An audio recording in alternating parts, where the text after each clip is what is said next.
Good afternoon or good morning, depending on where you are. Thank you for joining Georgetown's initiative on Catholic social thought and public life for this live stream public dialogue on faith, politics, and policy in 2022, where we ask the question, what is a faithful agenda now? We are so grateful to have so many folks joining us. I think the last number I saw was almost 1,600 people who had RSVP'd here from around the country, even around the world. You're joining us on YouTube and Twitter, and you can share your thoughts on social media using hashtag FaithfulAgenda22 and by tagging the initiative at GUCST Public Life. There will also be an opportunity to ask questions. You'll see the email on the bottom, send them there, and we'll try and get them to the panelists. 2021 was a rough year.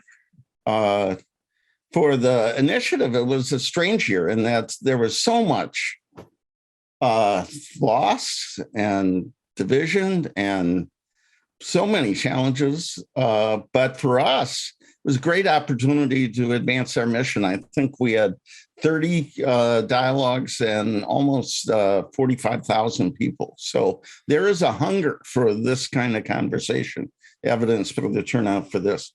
In our last few dialogues, we have focused to a great extent on the Catholic community and some of the challenges we face, some of the controversies we face. Today, we're trying to broaden the circle to the larger Christian community. One thing to remind ourselves, I read like you do. I'm a parent and grandparent about the number of people who attach themselves to religious institutions is going down, and faith, the nuns, the NONES. It's still true that the largest, perhaps certainly one of the largest constituencies in American public life are Christians. And that's true of both parties. It's true in every part of the country. So what we do, for good or ill, has a lot to do whether we advance the common good or undermine it. 2022 is a new year, but we face the same challenges, in some ways even worse. Still, the loss, the cost, the divisions of COVID. We've had setbacks on Build Back Better and its help for children and families, on voting rights. We're awaiting a Supreme Court nominee and a decision on abortion. A lot of us marched for life a few weeks ago. There's a wide range of religious voices and institutions trying to shape the choices of the Biden administration and the debate and the decisions of Congress. So we're asking, what is a faithful agenda now? To be honest, sometimes to me, it's not clear what is in more trouble, our politics or our religious communities. Both seem beset by divisions, by frustration, by, in some ways, cynicism even. That's a terrible thing to say. We're trying to live our faith in wounded churches and a polarized nation. And the divisions and polarization in public life, in my experience, is coming into religious life, exacerbating our differences and destroying our unity. A key question for me and for our panel is, does our faith shape our politics, or is it the other way around? Is politics becoming a new religion with gods of its own making, rigid orthodoxies, its own commandments, secular sins, public liturgies, its own saints and satans, and even excommunication? Does faith help us solve our problems, or does it make them worse? Is it building up the common good or tearing us apart? So we're asking, how do religious voters' values and institutions shape the debate of this year, and what role might they play in this coming election? And to do that, we have a remarkable group of 4 leaders. I'm very sorry to say I just heard from Wheaton. Our friend, Dr. Russell Moore, has come down with COVID, and he had hoped to join us anyway. but he's not able to. And that's a big loss for us. Please keep him and his family in your prayers. We do have with us four remarkable people. Angela Espada is the executive director of the Indiana Catholic Conference, which advocates for Catholic principles and policies in the state of Indiana. She has an illustrious career in higher education in Indiana. Ruth Graham is based in Dallas, and she's a national correspondent covering faith and values, religion for the New York Times. She graduated from Wheaton and previously worked at Slate. Reverend Alvin Herring is the executive director of Faith in Action, the largest grassroots faith-based organizing network in the United States. He's a Christian minister. He served at the Kellogg Foundation and the University of Louisville. And Jim Wallace, I'm happy to announce, is the first chair in Faith and Justice, and he's leader of the Center on Faith and Justice in the McCourt School of Public Policy here at Georgetown. He's also, the founder of Sojourners, and he's co-chair of the Circle of Protection, which is doing great work. So thank you for joining us. I'd like to begin by asking each of you, starting with Ruth. Ruth is here as a reporter, not an advocate. So in each case, we'll lead with her. What is the most important or least understood factor in assessing the role of faith in politics and policy as we gather 1 year after the Biden administration and 10 months before the midterm elections? Ruth, what does your reporting tell us? Thanks, John. And also, I just want to thank you for inviting me here today. It's really an honor to be here with this particular group, especially. And it's a great, rich topic. So we have a lot to talk about. You mentioned in your introduction, the nuns who have gotten a ton of attention. And we do know that, self-identified Christians are a shrinking part of the population. I think down maybe 60 some percent now, down from 3/4 a decade or so ago. But I think, my big sweeping answer to your question is that, the shape and the definitions of religion are changing right now. And there's a big sort of re-scrambling and realignment going on right now that, frankly, I don't know the outcome of. I mean, I can't look into the future.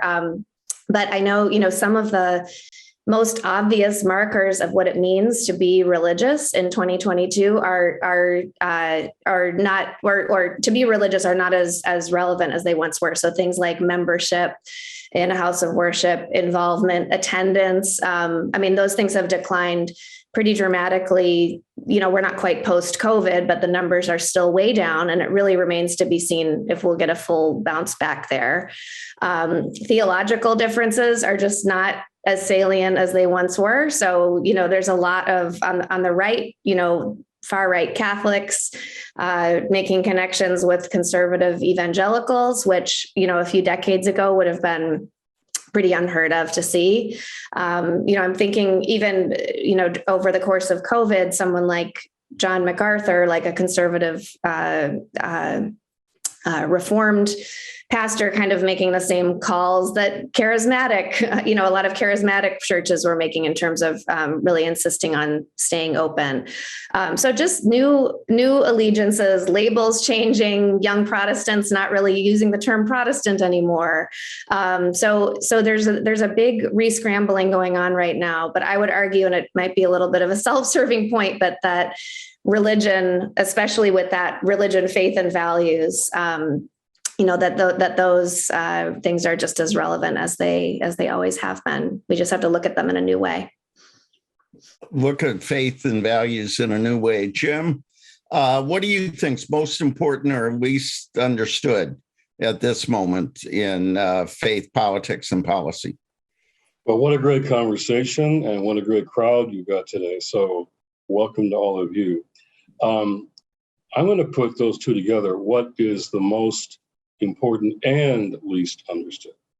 At our opening for this new Center on Faith and Justice, we had Senator Raphael Warnock and Congresswoman Terry Sewell, who are leading the battle on voting rights on the Hill, but they're believers, and they talk to a packed crowd of students with lots of energy about how votes are precious, voting is precious, and how voting rights is a moral issue, a spiritual issue, and a theological issue, not just a partisan one. Now, because one party is doing voter restriction laws all over the country, made it a part of their party platform, and the other party is fighting it, it looks like a partisan issue. But they were saying, as political agents, but also people of faith, how this really is, if you believe what we say we believe about all human beings made in the image and likeness of God, this is a faith issue, a test of democracy, to be sure, but also a test of faith going forward, as Ruth was talking about. How does faith go forward now? This is going to be one of those critical questions that will be a test of faith. And a new generation was in the room. Some would be, a lot of them were nuns, N-O-N-E-S. But there they were, how faith, it will be tested by. So we almost need, I would say, voter suppression based on skin color, which is what this is targeted to be, is really an assault on Imago Dei, assault on the image of God. So what we need is really an Imago Dei campaign on voting rights. And to talk about faith in that sense is what I hope we can discuss today. Angela, you and I are the token Catholics on our panel. What do you think is most important? You're in Indiana, you're not in Washington. What do you think is the most important or least understood factor right now? I'll answer both. The least or the most misunderstood factor is that faith does belong in politics. A lot of people want to say that, there should be a separation of church and state. And we have an obligation to be involved. We used to say as Catholics, and we still say, that we want to bring morality into the public forum. And I hesitate to use the word morality because we could have a messy conversation about whose morality. I mean, you would hope that that would be a truism, that what is moral is moral. But instead, I would like to focus on bringing empathy into the public forum. Because if you bring empathy in and infuse that into the public forum instead of politics and being partisan, there's a lot that we can do. We could, with empathy, we could welcome immigrants. We could take care of the sick. We could see the value of all people and be anti-death penalty. We could treat people like brothers and sisters if we infuse empathy into it, and also remember that faith has a place in politics. Our friend DJ Dion had a hat, I think it was red, but I'm not sure, that said, "Make America empathetic again." Maybe that's one of our messages. Reverend Herring, what do you think is the least understood or most important? Well, that's a great question. And I think that the panelists ahead of me have given wonderful and sufficient and thoughtful answers. But let me first thank you, John, for inviting me into this conversation and the conversation with such an esteemed group. And to the 1,600 people or so who signed up, God bless you. We hope that this conversation will be edifying to you. And to the thousands who are probably going to lean in through social media, we hope that this conversation will help you figure out what we're all trying to figure out, and that is the role of faith in politics. So what is the most interesting and the most misunderstood? Maybe they are united, as Jim was trying to suggest. I think that what is the most interesting and the most understood is, how do you find your moorings? How do you find your moral anchors? How do you find your place, a moral place where you can stand on your faith and the principles that you derive from your faith in a world that presents such compelling and sometimes heart-rending chaos? And I think this is the challenge for people of faith, is how do we locate ourselves in the great maelstrom that is swirling about us? How do we find a way to understand the pandemic in ways that bring people closer to us and not push them away? How do we understand the other great moral issues of the day, like racism and white supremacy, like violence here and around the world, like feeding all of God's children, like defeating poverty and taking care of the environment. How do we do that as people of faith, as moral actors who are searching for ways to bring their moral sensibilities, their principles that they derive from their faith into this very important public space where we each have an obligation and a responsibility to do our share, to do our part? I think this is interesting. I think this is challenging. And I think that, people are looking to people like us and others for some answers. And I can't confess to have any bolts of lightning in my quiver today that would provide answers for all of that. I think the thing that Angela was trying to suggest as she was lifting up empathy is that we have to find ways to get engaged with one another in deeper conversations than we've been in up to now. And the conversations that are really high stakes conversations that really offer us an opportunity to stand with one another, love one another, see one another, and reason with one another towards the common good. And I think that's interesting. I think it's misunderstood about how to do that in such a chaotic world, but it is a challenge in front of us. And I think that we have to prove ourselves to be up to that challenge. Thank you, all of you. Let me violate the rules of the moderator and just suggest one other surprising or sad thing that maybe we can talk about later. What has surprised me is that the child tax credit, its expansion and refundability, which was the centerpiece of the response to COVID, lifted people out of poverty, helped the poorest people, is disappearing without a trace. It stopped in December, and now it was a centerpiece of the Build Back Better bill, and now it looks like it might not be a part of it. And that is a pro-family, pro-child, pro-life measure, and the religious community is trying to lift it up, but I'm afraid it could well be lost in the polarization of our moment. Let me go back to being moderator. Ruth Graham. Ruth, you're really interesting in that you work for the New York Times, you live in Dallas, you went to Wheaton College. I want to answer the question everybody asked. You are not related to Billy Graham. I'm not, sorry to say.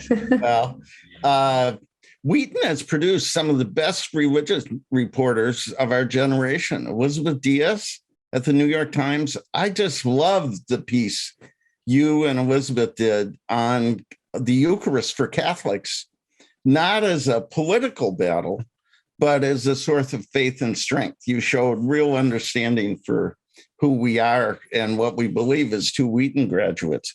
You've covered COVID, you've covered the bishops in Biden, you've covered abortion extensively. I want to ask you, what does your reporting, build on what you said earlier, tell us about how religious values, voices, and voters are being reflected this year, a year after the inauguration, a year before the election? Where do religious voters and values fit? Thanks for that, John. Yeah, that communion story is a good example, I think, of how I try to think about faith and politics as a reporter. Reporters kind of have national politics blinders on a lot of times, where, that lens is not the lens that the vast majority of believers of any kind necessarily describe or, interpret their own faith lives. So, we put Biden versus the bishops on A1, and that's not a problem. I think it belongs there, but it's also insufficient. And that kind of gets back to what I was saying in my first answer, where I think one of the big storylines right now with faith and politics is this big realignment. I mean, the religious right looks so different than it did even 10 years ago. It's not Ralph Reed. I don't know if it was Ralph Reed 10 years ago even, but it's not even characters like that. It's not in Washington. That's part of the reason I'm really glad to be out in Dallas. It's much more grassroots. You're seeing the rise of media figures and pastors who, 5 years ago, I probably would have described as fringe and argued to my editors that we shouldn't cover and, they're not representative, and suddenly have these huge followings nationally and huge influence. So, my reporting on the vaccine issue specifically, I'll talk about, which has just become this massive, almost. It's certainly political, but it's so much more. I mean, it almost is like a new religion of its own, this anti-vaccine movement. And, I did this story about religious exemptions and Christians who were strongly opposed to the vaccine, and specifically to vaccine mandates, and were really, activated on this level. But, as everyone here knows, major religions, major denominations, major traditions. I mean, there's almost no meaningful institutional objections to vaccines anymore, even from sort of the traditional smaller, Jehovah's Witnesses, the groups that you might think of. So this is coming from somewhere else. And yet you see believers describing this in terms of their own faith and making arguments that this should be, that this is a religious issue for them. And what they're doing is finding faith leaders online or of smaller communities and, in their own areas to basically sign the paperwork for them to help them get out of it. And I was so struck by the interviews I did during that story, where even people like Franklin Graham, Robert Jeffress, the big, pro-Trump Republican pastors, the kind of voice of mainstream kind of Trumpy evangelicalism, they were for vaccines. So it's even busting out of, even those lines are getting kind of re-scrambled and reinterpreted, and new authorities coming into that faith space. And I think that's something, we have a president right now who is arguably one of the most kind of openly religious, practicing a real true practicing Christian. And it doesn't seem to be, there are vast swaths of this country that don't believe it. So, we're just seeing a lot of, scrambling along those lines right now. As you know, within the Catholic community, there's a debate, particularly related to the president's abortion policies. I'd like to keep going down that road. What do you see the dynamics between among religious communities, religious voters? Biden won in part because he got more white Catholic votes and a few more evangelical votes. Trump seems to see his base as heavily evangelical. What are the dynamics within the parties? Do the Democrats take religion seriously? Are the Republicans focused in large measure on the evangelical community? Well, we say religion should be partisan, but it seems like the parties are focused on what's going on with religious communities. What's your take on that?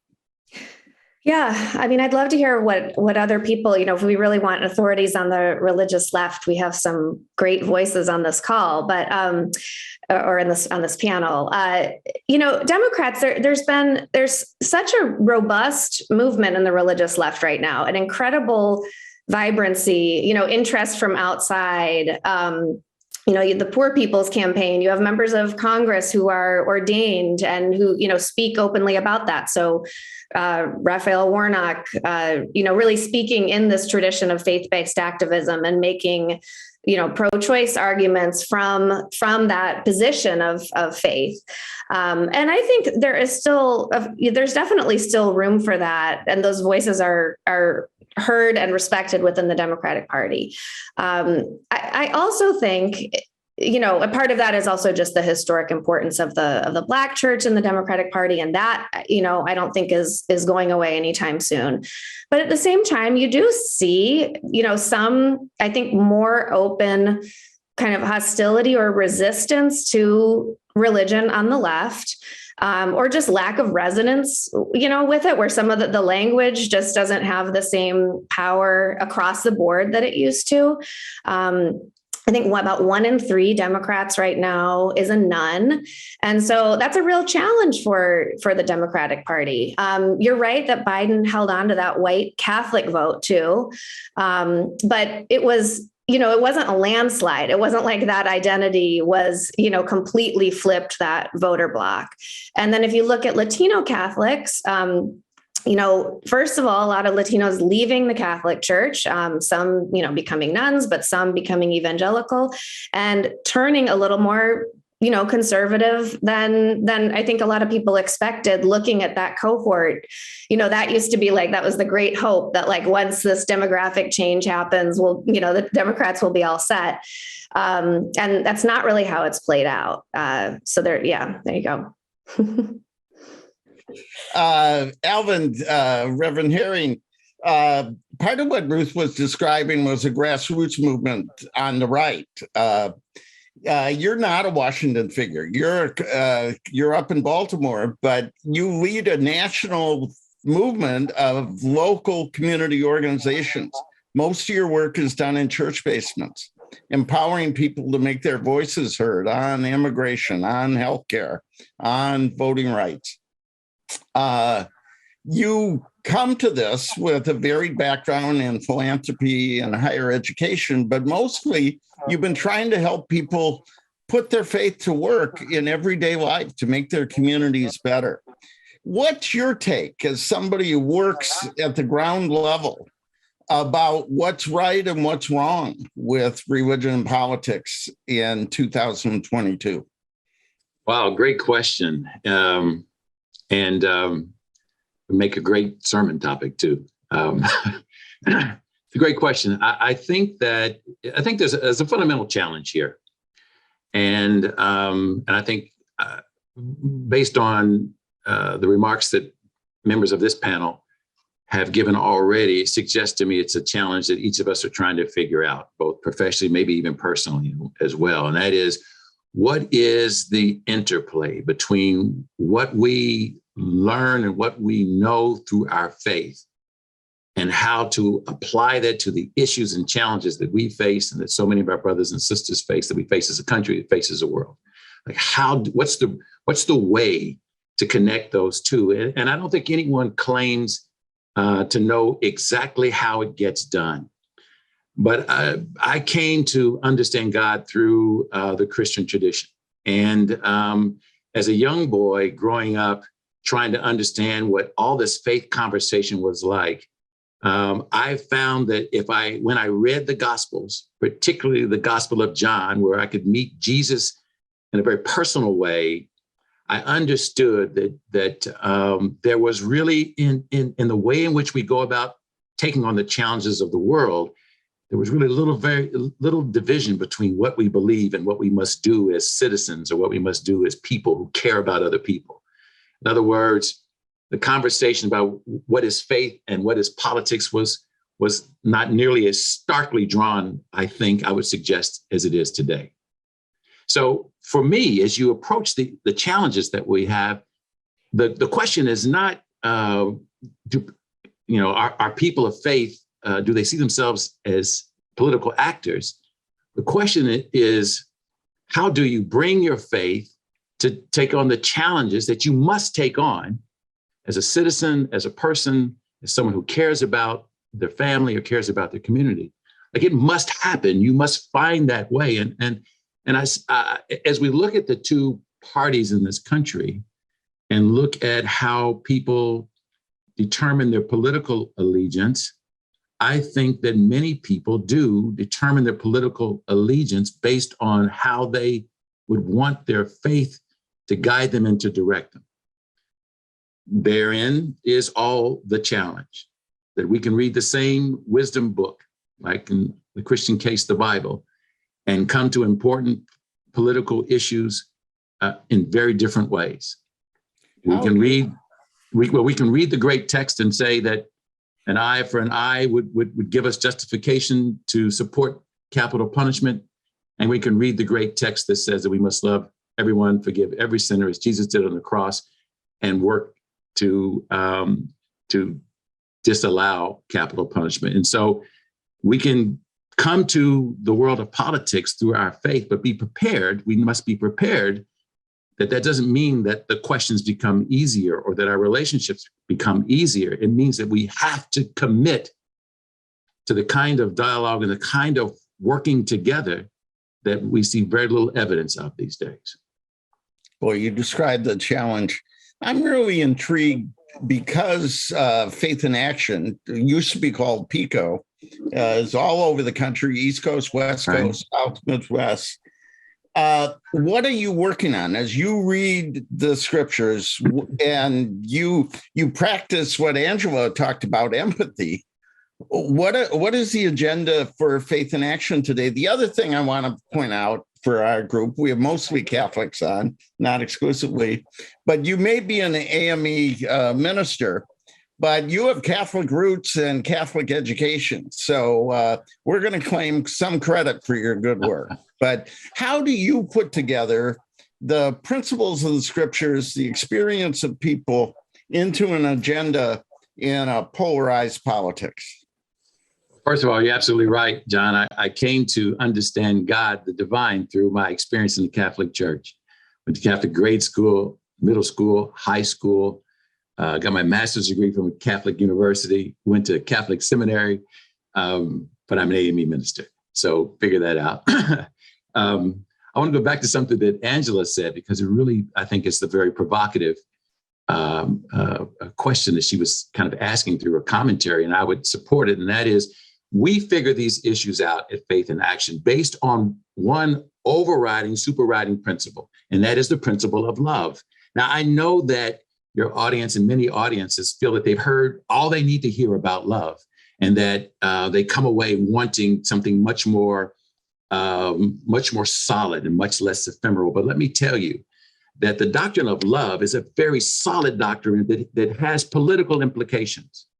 So if we are required to love our neighbor as ourselves, that means we are required to consider in every way possible the life and the experience of those who are new immigrants to this country, who may be without the benefit of citizenship. If we're required to love our neighbor as ourselves, then we must consider those who are incarcerated, coming home from incarcerated, and their families and their children who are in the middle of that experience. If we are required to love our neighbor as ourselves, then we must find ways to talk to one another across religious lines, across racial lines, across gender, sexuality lines. We must find that way and make our way forward based on that. If we are required to love our neighbor as ourselves, that means we're required to surrender our political designations where it matters most, surrender being Democrat and surrender being Republican, and look at the face of poverty in this country. There's a guy who has a bumper sticker on a car outside of my window here. He says, the only war we're winning is the war on the environment, right? We are required to look at that, to treat that challenge based on our commitment to love one another, love the earth, love our Lord. And when we fail to acknowledge that that is our first and foremost public responsibility, we give ourselves too many excuses to do what is good and what is necessary, let alone what is right.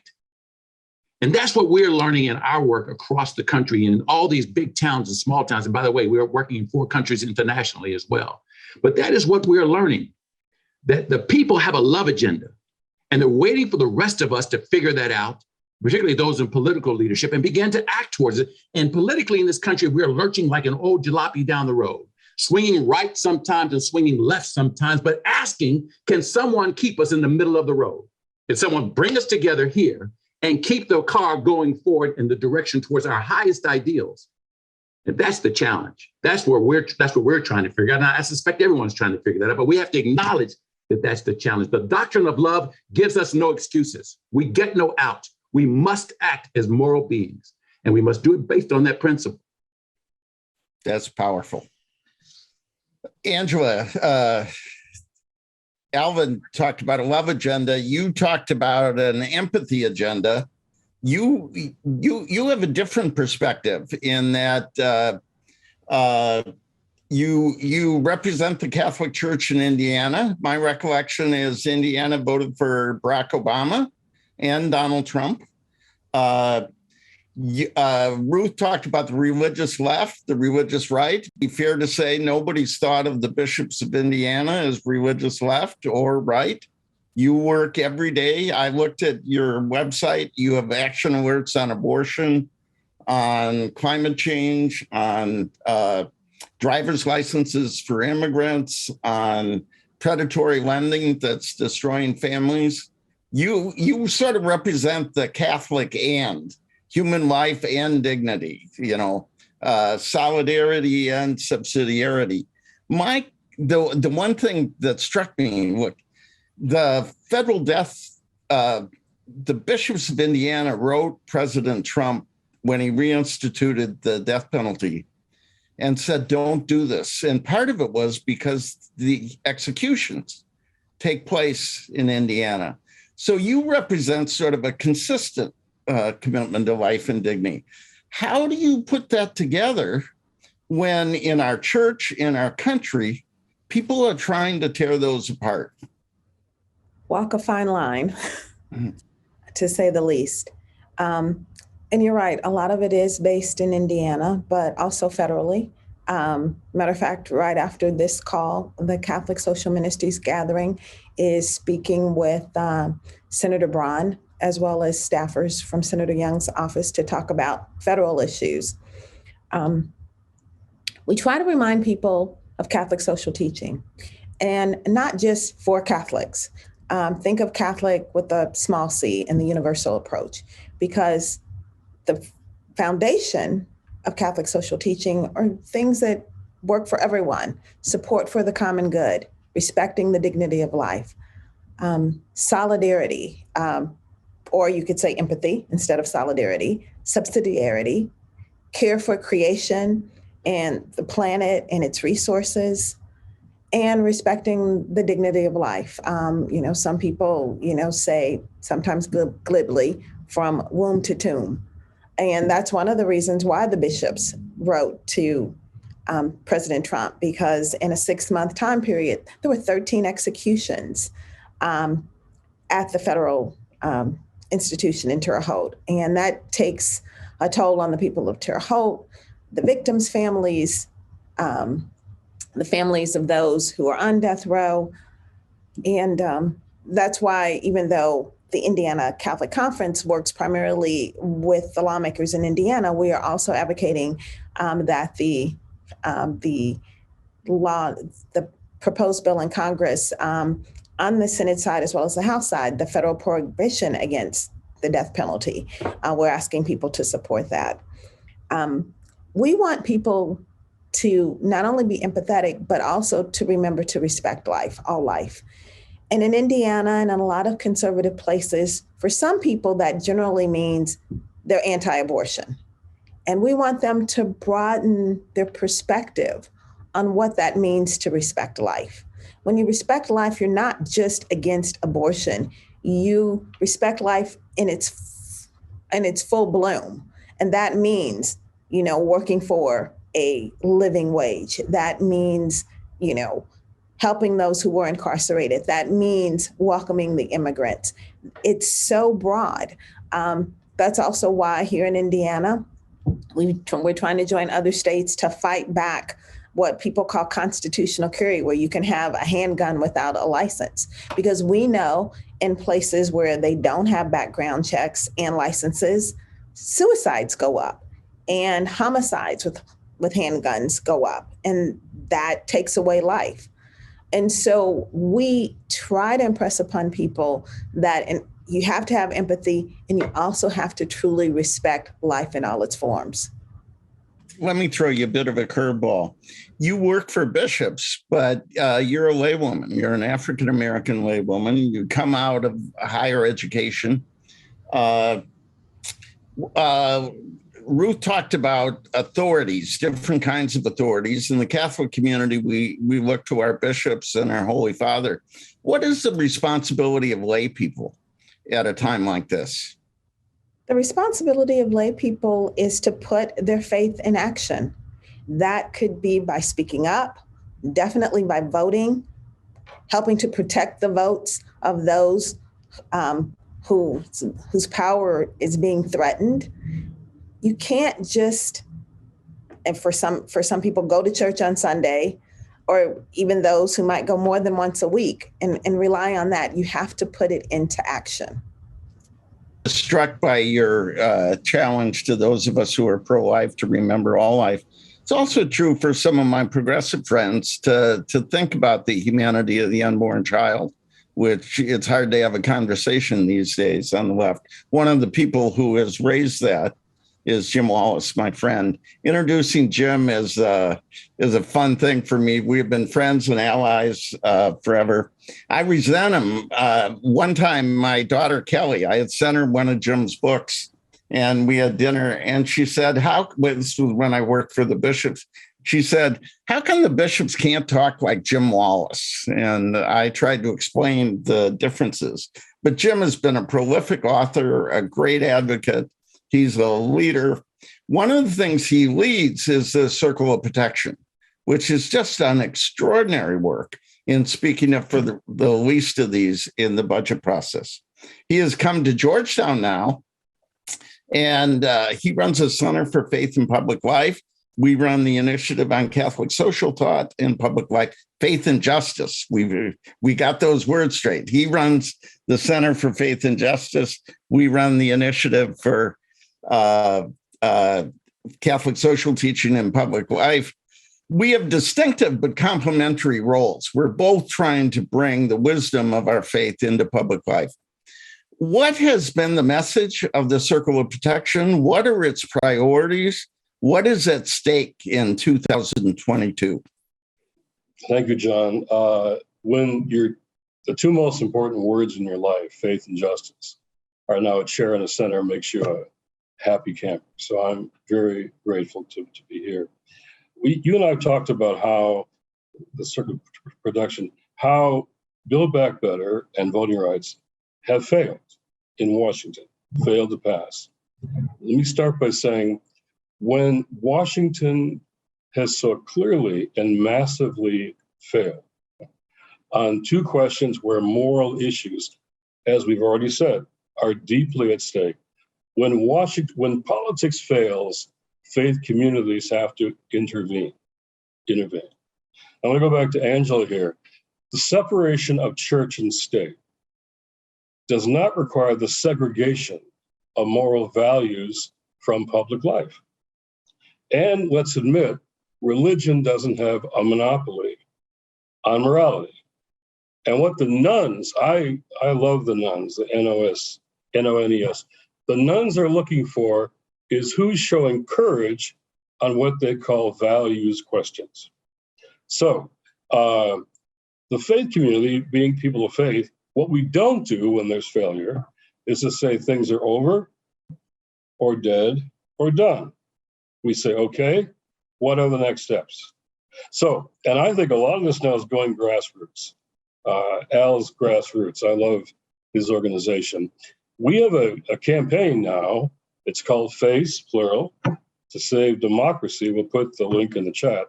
We're in 10 states, and we're talking about key things we're doing as faith leaders. We are multi-faith, we're multiracial, and now multi-generational. That's what we're doing. Barbara Skinner is my tag team partner in all of this. This is an amazing campaign now going on around the country. And basically, how do you educate? How do you register? How do you provide IDs? Practical, Al. How do you mobilize and protect the vote? This is a campaign now that is deeply theological, but very practical in 10 key states. And on circle protection on poverty, you're right. I'll echo John here. Child tax credit. We had a White House meeting, and I could say in the meeting, Catholic bishops and the National Association of Evangelicals were both in the room, all supporting CTC. That says something about common values, which was Al talking about. When people see us acting on values that they think are important, that's critical. So we're going to say when the child tax credit has already cut child poverty by 40%, we can't let that disappear or go away. So childcare, expanding Medicaid, pre-K, CTC, these things most directly impact economic equality and racial disparities. So we will press and press and press that those not be left out and left behind. So we're going to intervene when our values are at stake and when politics has failed. Jim, one of the reasons my daughter likes your book is you have great titles. And I remember the subtitle of God's Politics is why the right gets it wrong and the left doesn't get it. And Ruth talked about religious right, religious left. I'm talking secular right and left. Who gets religion? Who does not get religion? How might that play out? Who's paying attention to our values and our voters in this year of legislative choices and with an upcoming set of decisions on election day in November? How come the right doesn't get it and the left doesn't get it and the right gets it wrong? That subtitle still draws oohs and ahs in audiences. It's still true, more true now than ever. Ruth was right. And I think earlier, John, you said our faith should shape our politics and not the other way around, which is why I don't even like the term religious left. It's making our faith binary. It's politicizing our faith. I like to say, don't go right, don't go left, go deeper, deeper into those values. I'm looking at what's at stake here, which is literally the soul of the nation, which means who will evoke and what will evoke our better angels, as Lincoln said, or our worst demons. Now, I would say that social media with its algorithms that lead to conflict and hate and violence, the algorithms of profit lead to conflict.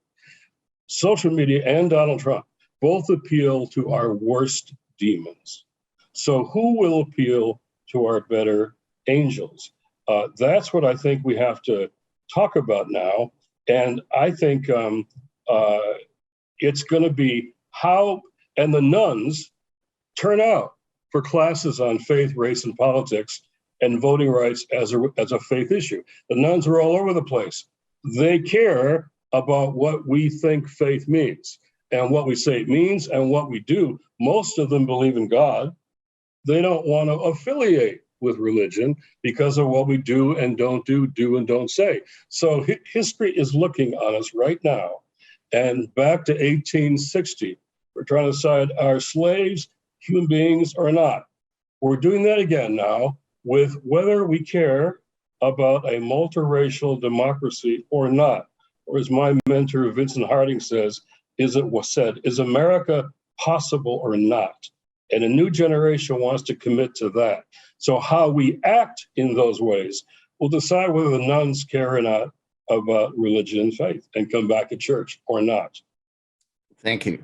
That's very helpful. I just want to make clear the other nuns, the Roman Catholic sisters, have been leaders on all of this. So maybe the nuns and the nuns have something in common. Let me go to questions, and we have several. Interestingly, two of them echo what I was going to ask Dr. Moore about. It's important to remember Dr. Moore was pushed out, resigned from the Southern Baptist Convention, not because of what he said about Trump, but because he stood up for survivors of sexual abuse and because he kept emphasizing the need for racial justice and reconciliation. Where does overcoming racism fit in a faithful agenda right now? We've talked a lot about voting rights, but it's broader than that.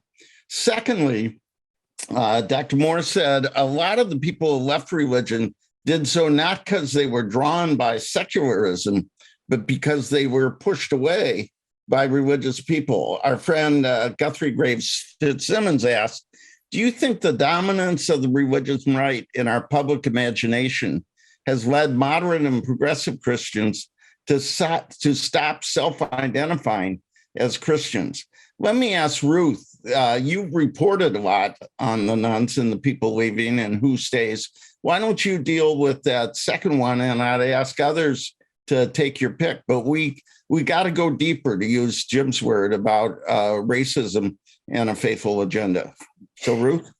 Yeah, this question of self-definition is so challenging to me as a reporter because, there are so many people who I would describe as, for instance, evangelical or Protestant. And then when you ask them, you want to use people's own self-definitions and they're like, no, well, it's complicated for me. And so, yes, it is clearly a tremendously complicated question for a lot of people.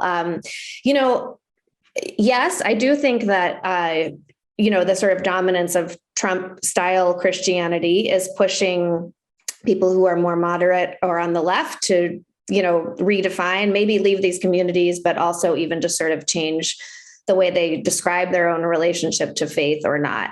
But I also want to point out that, over the course of the Trump presidency, you have a lot of white people who supported Trump start to call themselves evangelicals over the course of the presidency. So, there's a lot of attention to people, paid to people leaving evangelicalism, leaving Christianity, that you actually had more white people, at least, start to, become evangelical. Now, again, what does that mean? It doesn't seem theological in this case. It doesn't necessarily have to do with church attendance, but it does have to do with self-definition, which is meaningful.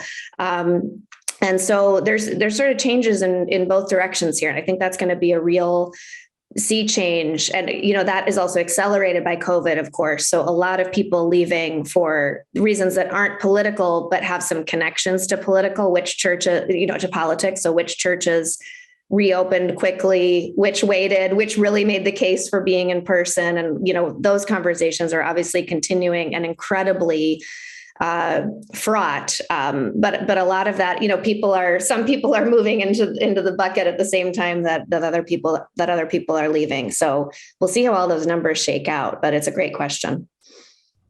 Ruth mentioned that, there were people on the left who might have left and stopped calling themselves evangelical. There were a lot of evangelicals who were on the right because Trump's brand of Christianity didn't align with their traditional views.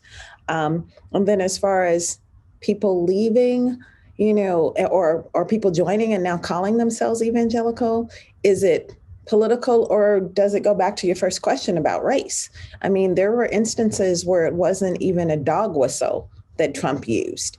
And that base sentiment appealed to a lot of people, and they felt okay because they could wrap religion around it. Jim or Alvin? I think Angela's right on with that. And I think Ruth's comments are also very insightful. It comes as no surprise what I'm about to say, in that America has a race problem. And every institution and every way in which we try to conduct public life is impacted by America's race problem, or even being more specific, by the failed logic of white supremacy. And that would mean our politics as well. And so there are folks who have an agenda with respect to race, racism, and white supremacy, who would look for any way in which to express that agenda, and looking for anyone who's thinking like they're thinking. Becomes really easy then. And I think it is a real challenge for many people who may have very conservative political views, right? But feel that they are people of strong faith, but who don't identify with what has happened in the country as it relates to this rise and resurgence of white supremacy and the kind of freedom to be overtly racist in the way in which one conducts one's life. We used to use the term dog whistle to suggest that people are in very nuanced ways displaying their racism. We should disavow that, and there's nothing dog whistle about what the former president was saying and doing. We used to go around a lot talking about unconscious bias, and I was always asking the question, well, I see plenty of conscious bias. Why are we still talking about that and trying to remedy that? So, yeah, I think that it is a very dangerous moment where people have conflated, right? They've wrapped their perhaps religious expression inside of this envelope that really expresses their darkened heart with regard to race. And we're going to have a hard time teasing that out, and an even harder time trying to be one country.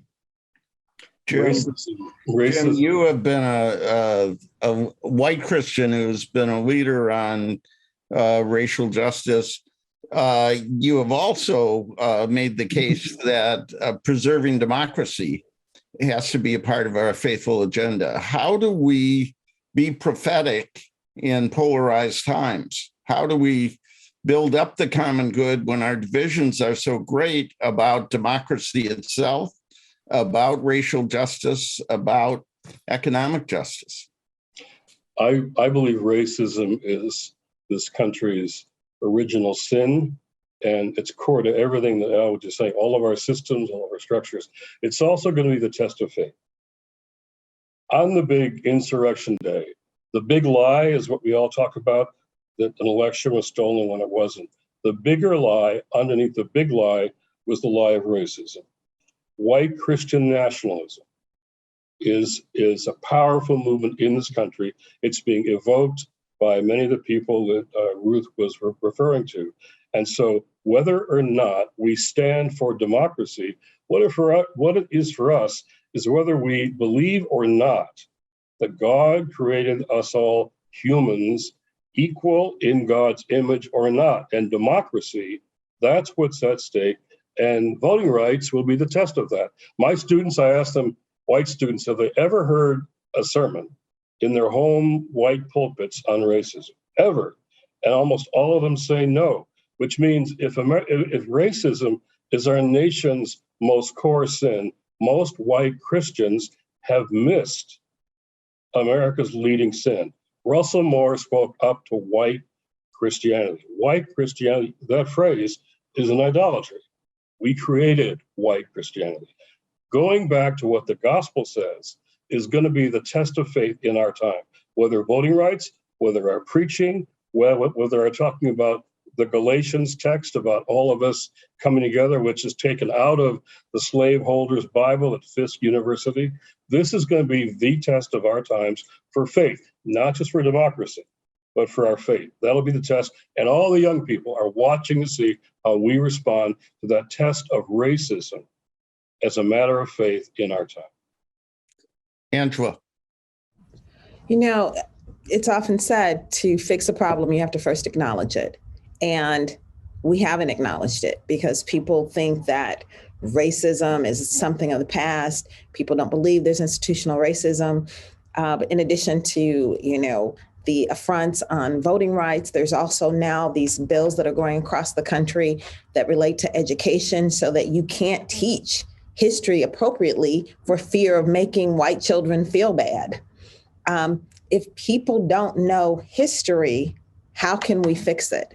And so we have a lot of problems that we need to address. And even though a lot of these laws don't affect private schools the way that they've been written, private schools, Catholic schools need to speak up and say that these things are wrong. Catholic conferences across the state, when I asked some of my fellow directors, how are you approaching the issue of voter suppression? Well, here or there. It's like, how can we ask people to advocate and contact their lawmakers if we let the power of the vote being taken away from them? So we have a lot of work to do on a lot of different levels. It's February 1st, the start of Black History Month. On this day, the start of Black History Month, all over the country, Black history teaching America's being banned all over the month. On February 1st, Black History Month, we're banning Black and American history from being taught, just as Angela says. Yeah. It's going backwards in some ways. A lot of the remaining questions have to do with practical steps. How do you dialogue with people who have different views? How do you apply principles to specific issues? Let me ask you a concluding question and a different one for Ruth. For the three of you, you're one of the 1,600 people out there. You've listened to this and you say, what's one thing I could do to make sure to try to have my faith shape my politics instead of the other way around? And I'll go, let's go with Jim first, Angela, and then Alvin, and then Ruth. Give us a preview. What should we be looking at in terms of faith, politics, and policy between now and the November elections? So, Jim, what can somebody do to make sure their faith shapes their politics? Well, practically, I think people of faith need to come out, speak up, stand up when these issues are coming to the public, like in voting rights. People are going to look back the pulpit test, whether white preachers speak about voting rights in their pulpits or not. That'll be a test.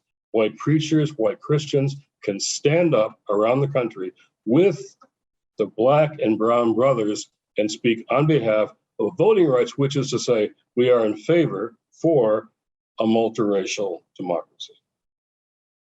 Angela? First of all, I think people need to keep listening because a lot of times it's easier to tune out because it is so divisive. So don't give up and keep listening and pray. Pray for leaders. Pray that when you approach a situation that you're not approaching it from a partisan point of view. Years ago, I had the privilege of meeting a Methodist minister from Boston who had gone down to Atlanta to work with Dr. Martin Luther King. And he asked Dr. King, how do you keep doing what you're doing? And Dr. King said every day he prayed a prayer that those with hearts of stone would be turned to hearts of flesh. And that's what we need. To me, that's another way of asking that those people be empathetic.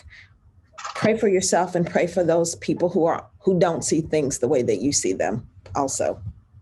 Alvin? I think one of the things that Jim has been saying throughout this conversation is that people of faith must be present and must have their presence felt on the important social and political and economic issues of this moment. Voting rights is a great example of that.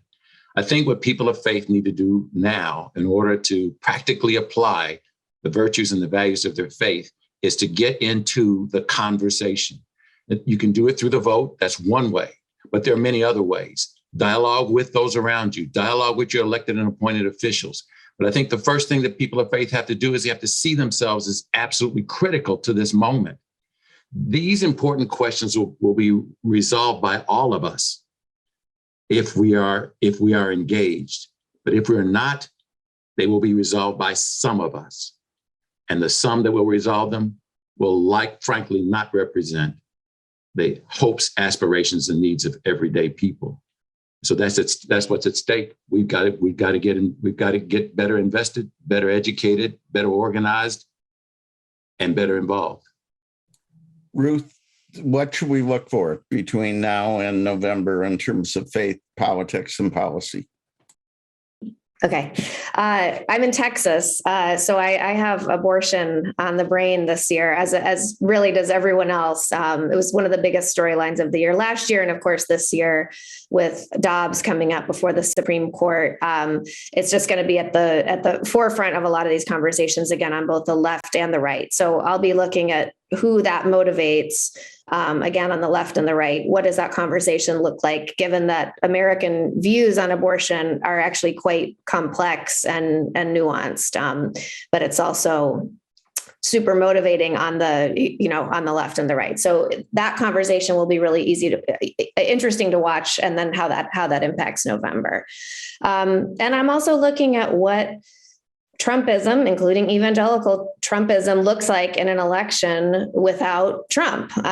He's around, he's making appearances, he's endorsing, but he won't be on the ballot. And so it'll be interesting to see, what that election looks like and how we see kind of those instincts that he activated, that kind of language, trickle down into faith rhetoric going into the fall elections. And how do faith leaders, including especially of conservative communities, kind of walk that tightrope and push back and suffer the consequences of that, or hang back and see if they can ride it out. So a lot of people have some kind of tough decisions that they'll continue to face this year. Thank you.